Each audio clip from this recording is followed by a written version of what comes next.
College ವೈದ್ಯಕೀಯ ಕಾಲೇಜ್ಗೆ ಸೇರ್ಪಡೆ ಮಾಡಿದ್ರು.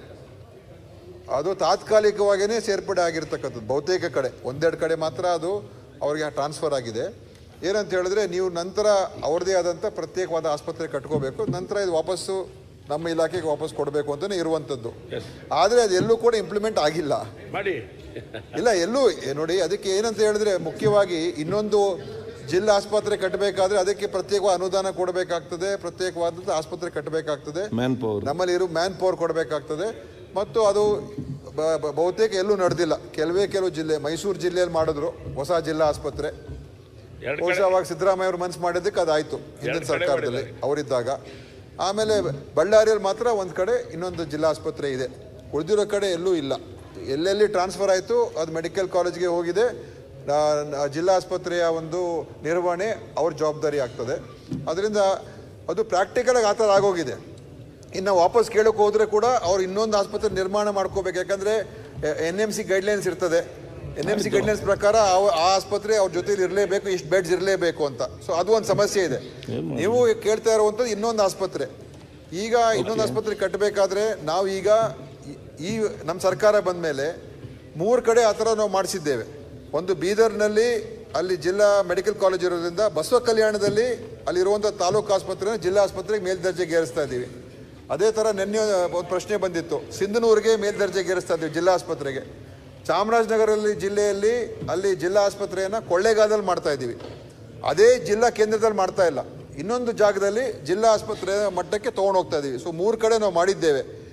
ಇನ್ನು ಉಳಿದಿರೋ ಭಾಗಗಳಲ್ಲೂ ಕೂಡ ಹಂತವಾಗಿ ಮಾಡ್ಕೊಂಡು ಹೋಗ್ಬೇಕು. ಏಕಕಾಲದಲ್ಲಿ ಎಲ್ಲ ಮಾಡೋಕ್ಕಾಗಲ್ಲ. ಈಗ ಶಿವಮೊಗ್ಗದ ಏನಾಯ್ತು? ಸೊ ಶಿವಮೊಗ್ಗ ಸದ್ಯದಲ್ಲಿ ನಮ್ಮ ಮುಂದೆ ಇಲ್ಲ. ಮುಂದಿನ ದಿವಸಗಳಲ್ಲಿ ಅದು ಎಲ್ಲಿ ಮಾಡಬೇಕು, ಹೇಗೆ ಮಾಡಬೇಕು ಅಂತ ಚರ್ಚೆ ಮಾಡ್ಬೋದು. ಹೇಳಿದ್ರೆ ಸಾಗರ ಇದೆ, ತೀರ್ಥಹಳ್ಳಿ ಇದೆ, ಸೊರಬ ಇದೆ, ಭದ್ರಾವತಿ ಇದೆ. ಅಲ್ಲೆಲ್ಲಾದ್ರೂ ಒಂದು ಕಡೆ ಇರುವಂತ ಆಸ್ಪತ್ರೆಗೆ ಈಗ 100 ಬೆಡ್ ತಾಲೂಕು ಆಸ್ಪತ್ರೆ ಇರ್ತದೆ, ಅದಕ್ಕೆ ಇನ್ನೊಂದು 150 ಬೆಡ್ ಸೇರಿಸಿದ್ರೆ 250 ಬೆಡ್ಗೆ ಅವಾಗ ನಾವು ಇನ್ನೊಂದು ಜಿಲ್ಲಾ ಆಸ್ಪತ್ರೆಗೆ ತೊಗೊಂಡು ಹೋಗ್ಬೋದು. ಶಿವಮೊಗ್ಗ ನಗರದಲ್ಲಿ ಮಾಡ್ತಕ್ಕಂಥ ಯಾವ ಪ್ರಸ್ತಾವನೆ ಇಲ್ಲ. ಮಲ್ಲೆ ಅಧ್ಯಕ್ಷರೇ, ಸಲೀಸಾಗಿ ತೊಳ್ಕೊಂಡು ಬಿಟ್ರು ಅವರು. ಅದನ್ನ ನೀವು ಹೇಳ್ಬೇಕಲ್ಲ ಸರ್, ನೀವು ಆಸ್ಪತ್ರೆ ಕಟ್ಕೋಬೇಕಂತ ಅವ್ರಿಗೆ ಹೇಳ್ಬೇಕಲ್ಲ ನೀವು. ಅದು ಸಾರಿ ಈಗ ಮಾಡಬೇಡಿ. ಈಗ ಇರುವಂತ ನಿಮ್ಗೆ ವ್ಯವಸ್ಥೆಗಳು ಸರ್ ಇಲ್ಲ, ಒಂದು ನಿಮಿಷ ಸರ್, ಯಾಕೆ ಹೇಳ್ತಾ ಇದ್ದೀರಿ? ಹೊಸ ಜಿಲ್ಲಾ ಒಂದು ಜಿಲ್ಲಾ ಆಸ್ಪತ್ರೆ ಮಾಡಬೇಕಾದ್ರೆ ದಯಮಾಡಿ ನಮ್ಮ ಸಂಗತಿ ಕೇಳಿ. ಆ ರೀತಿಯಾಗಿ ಅದನ್ನ ಆಶ್ವಾಸನೆ ಕೊಡಕ್ಕಾಗ ದೊಡ್ಡ ಪ್ರಾಜೆಕ್ಟ್ ಅದು. ಜಿಲ್ಲಾ ಆಸ್ಪತ್ರೆ 200 ಕೋಟಿ ಬೇಕಾಗುತ್ತೆ. ಅದಕ್ಕೋಸ್ಕರ ಅನುದಾನ ಅದೆಲ್ಲ ಬೇಕಾಗುತ್ತೆ.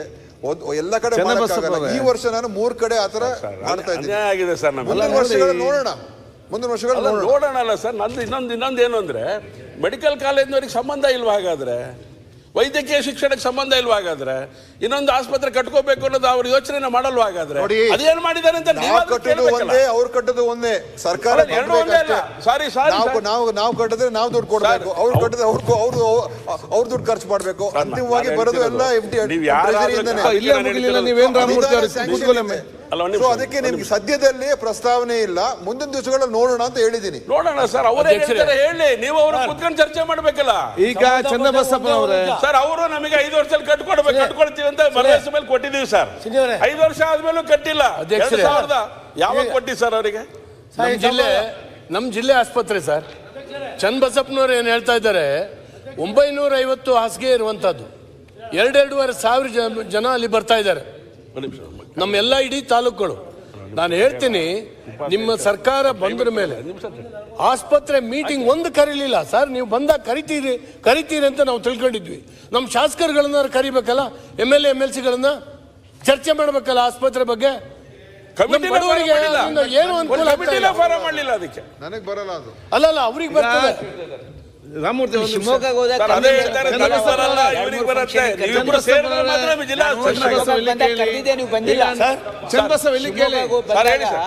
ನಿಮ್ಮ ಪ್ರಶ್ನೆ ಇದೆ ಒಂದು ನಿಮಿಷ. ಈಗ ನಿಮ್ಮ ಪ್ರಶ್ನೆ ಏನಿದೆ ಸರ್, ಇರುವಂಥ ಜಿಲ್ಲಾ ಆಸ್ಪತ್ರೆಯನ್ನು ವೈದ್ಯಕೀಯ ಶಿಕ್ಷಣ ಇಲಾಖೆ ಕೊಟ್ಟು ಅಲ್ಲಿ ವೈದ್ಯಕೀಯ ಕಾಲೇಜ್ ಮತ್ತು ಆಸ್ಪತ್ರೆ ಇವತ್ತು ಮಲ್ಟಿ ಆಸ್ಪತ್ರೆ ಆಗಿದೆ. ಆದರೆ ಇಲ್ಲಿ 950 ಬೆಡ್ ಆದರೂ ಕೂಡ 200 ಜಾಸ್ತಿ ಪೇಷಂಟ್ ಬರ್ತಾರೆ. ಯಾಕೆಂದರೆ ಆಸ್ಪತ್ರೆ ಚೆನ್ನಾಗಿರುವಾಗ ಪೇಷಂಟ್ ಜಾಸ್ತಿ ಅಲ್ಲಿಗೆ ಬರೋದು ಸ್ವಾಭಾವಿಕ. ಈಗೇನಾಗಿದೆ ಅಂತ ನೀವು ಕೇಳಿದ್ರೆ ನಮ್ಗೆ ಇನ್ನೊಂದು ಜಿಲ್ಲಾ ಆಸ್ಪತ್ರೆ ಬೇಕಂತೇಳಿ, ಜಿಲ್ಲಾ ಆಸ್ಪತ್ರೆ ಒಂದು ಅವ್ರು ಬೇರೆ ಮಾಡಿಕೊಳ್ಳಿ ಅಥವಾ ಇವರು ಈ ಜಿಲ್ಲಾ ಆಸ್ಪತ್ರೆಯನ್ನು ಜಿಲ್ಲಾ ಆಸ್ಪತ್ರೆಯಾಗಿ ಕಂಟಿನ್ಯೂ ಮಾಡಿ ಅಂತೇಳಿ. ಇವರು ಈಗ ಮೆಡಿಕಲ್ ಎಜುಕೇಶನ್ ಮತ್ತು ಹೆಲ್ತ್ ಬೇರೆ ಬೇರೆ ಅಲ್ಲ, ಅದು ಎರಡು ಕೂಡ ಒಂದೇ. ಯಾಕೆ ಇಬ್ಬರು ಕೂಡ ಜನಸಾಮಾನ್ಯರಿಗೆ ಇವತ್ತು ಅದಕ್ಕೆ ಮಾಡಿದ್ದು ಸರ್ ನಾವು ಎಂಡ್ ರಿಸಲ್ಟ್ ಸೇಮ್, ಜನರಿಗೆ ಪ್ರಯೋಜನ ಆಗುವಂತ ಚಿಕಿತ್ಸೆ ಕೊಡುವ ವ್ಯವಸ್ಥೆ ಸರಿ ಇದೆ. ಈಗ ಅವ್ರು ಏನ್ ಹೇಳಿದ್ದಾರೆ, ಜಿಲ್ಲಾ ಮಟ್ಟದಲ್ಲಿ ಸಿಟಿಯಲ್ಲಿ ಒಂದು ಆಸ್ಪತ್ರೆ ಇವತ್ತು ಜನರಿಗೆ ಸೇವೆ ಕೊಡಲಿಕ್ಕೆ ಮೆಡಿಕಲ್ ಕಾಲೇಜಿನ ಸೂಪರ್ ಆಸ್ಪತ್ರೆ ಇರುವಾಗ ಅದರ ಪಕ್ಕದಲ್ಲೇ ಜಿಲ್ಲಾ ಆಸ್ಪತ್ರೆ ತರಲಿಕ್ಕೆ ಕಷ್ಟ ಆಗ್ತದೆ. ನಾವು ಹತ್ತಿರದ ತೀರ್ಥಹಳ್ಳಿಯ ಭದ್ರಾವತಿ ಇಲ್ಲಿ ನಾವು ಅದನ್ನು ಪರಿಶೀಲನೆ ಅಪ್ಗ್ರೇಡೇಷನ್ ಮಾಡಿ, ತೀರ್ಥಹಳ್ಳಿ ಅಪ್ಗ್ರೇಡೇಷನ್ ಮಾಡಿ, ನಾವು ಅದ್ರ ಬಗ್ಗೆ ತಕರಾರೇ ಇಲ್ಲ ನಮಗೆ. ಆದ್ರೆ ಭದ್ರಾವತಿಗೆ, ಶಿಕಾರಿಪುರಕ್ಕೆ, ಸಾಗರಕ್ಕೆ 36 ತಾಲೂಕಿಂದ ಜನ ಹೋಗಲ್ಲ, ಅಲ್ಲಿಗೆ ಶಿವಮೊಗ್ಗಕ್ಕೆ ಬರೋದವರು. ಈ ಸಮಸ್ಯೆ ಅರ್ಥ ಮಾಡ್ಕೋಬೇಕಲ್ಲ. ಮಾಡ್ಬಿಡ್ತೀರಿ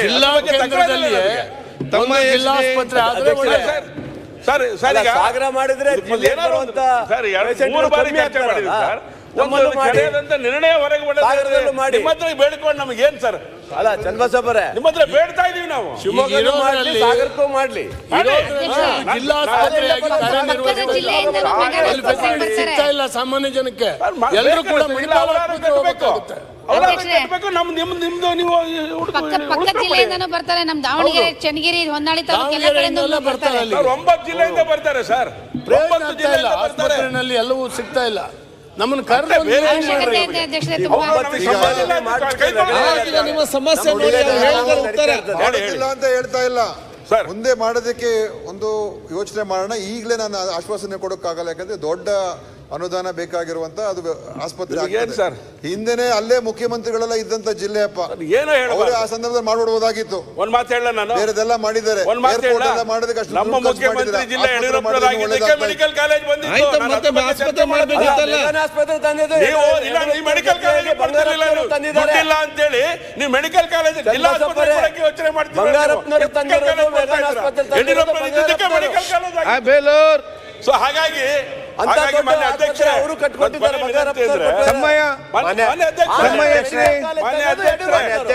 ಅದನ್ನು ಹೇಳ್ಬೇಕಲ್ಲ, ನಮಗೆ ಅವಕಾಶ ಚರ್ಚೆ ಮಾಡ್ಲಿಕ್ಕೆ ಅವಕಾಶ ಇಲ್ಲ. ನೀವು ಪ್ರಶ್ನೆ ಕೇಳಿದಿರಿ, ಅವ್ರು ಸ್ಪಷ್ಟವಾದ ಉತ್ತರ ಕೊಟ್ಟಿದ್ದಾರೆ. ಅಷ್ಟೇ ಕೂತ್ಕೊಳ್ಳೇಬೇಕು. ಚರ್ಚೆ ಬೇಕಿದೆ, ನೀವು ಚರ್ಚೆಯಲ್ಲಿ ತಗೊಂಡು ಬನ್ನಿ. ಮತ್ತೆ ನೀವು ಕಾಲಿಂಗ್ ಅಟೆನ್ಷನ್ ಬೇರೆ ಚರ್ಚೆಗಳು ಅವ್ರು ಹೇಳಿದ್ದಾರೆ, ನಾವು ಪರಿಶೀಲನೆ ಮಾಡ್ತೇವೆ ಅಂತ ಹೇಳಿ ಚರ್ಚೆ ಮಾಡಿ. ಬಡವರಿಗೆ ಆಗ್ತಿರೋಂತ ಅನ್ಯಾಯ ಹೌದು, ಅದಕ್ಕೆ ಬಡವರಿಗೆ ಬೇಕಾಗಿ ಕಾಲಿಂಗ್ ಅಟೆನ್ಷನ್ ಅಲ್ಲಿ ತಗೊಳ್ಳಿ, ಚರ್ಚೆ ಮಾಡ್ಲಿಕ್ಕೆ ಅವಶ್ಯ ತಗೊಳ್ಳಿ. ಇದು ಪ್ರಶ್ನೆ ಉತ್ತರ. ನೀವು ಪ್ರಶ್ನೆ ಕೇಳಿದ್ದೀರಿ, ಅವ್ರು ಉತ್ತರ ಕೊಟ್ಟಿದ್ದಾರೆ. ನೀವು ಕ್ಲಾರಿಫಿಕೇಶನ್ ಕೇಳಿದ್ದೀರಿ, ಅದಕ್ಕೆ ಕೂಡ ಉತ್ತರ ಕೊಟ್ಟಿದ್ದಾರೆ. ಚರ್ಚೆ ಮಾಡಿ ಹೋಗುವಂತ ಅವಕಾಶ ಅಲ್ಲ. ಇನ್ನು ಪ್ರತಿಪಕ್ಷ ನಾಯಕರು ಕೂಡ ಮಾತಾಡ್ಲಿಕ್ಕಿದ್ದಾರೆ. ಆಯ್ತು, ಮೆಡಿಕಲ್ ಕಾಲೇಜ್ ಕೊಟ್ಟಿರುವಂತ ಹಣ ಬಿಟ್ರೆ ಬಡವ ಕಟ್ಟಕ್ ಆಗತ್ತೆ ಸರ್? ಆಯ್ತು, ಕೇಳಿದ್ರೆ ನೀವು ಉತ್ತರ ತಗೊಂಡು ಕೂತ್ಕೊಳ್ಳಿ ಅಂತ ಹೆಂಗಾಗತ್ತೆ ಸರ್? ಅದನ್ನ ಕೇಳಿ. ಹೇಳಿದ್ರಲ್ಲ, ಅದ್ರ ಬಗ್ಗೆ ಹೇಳ್ಬೇಕಾದ್ರೆ ನಾನು ಬೇಕಾದ್ರೆ ಮೆಡಿಕಲ್ ಎಜುಕೇಶನ್ ಚರ್ಚೆ ಮಾಡ್ತೀನಿ. ಆ ಯೂಸರ್ ಚಾರ್ಜಸ್ ಬಗ್ಗೆ ನಾನು ಚರ್ಚೆ ಮಾಡ್ತೀನಿ. ಅದು ನೋಡ್ಕೊಂಡು ಯಾವ್ದಾರ ತೀರ್ಮಾನ ತಗೊಳ್ಳೋದು ಸಂಬಂಧಪಟ್ಟಿದ್ದು ಒಂದೇ ಒಂದು ಅದ್ರ ಬಗ್ಗೆ ನಾನು ಚರ್ಚೆ ಮಾಡ್ತೀನಿ.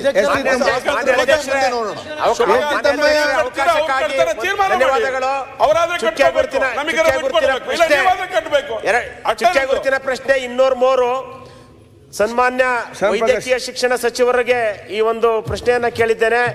ಚಿಕ್ಕಮಗಳೂರಿನ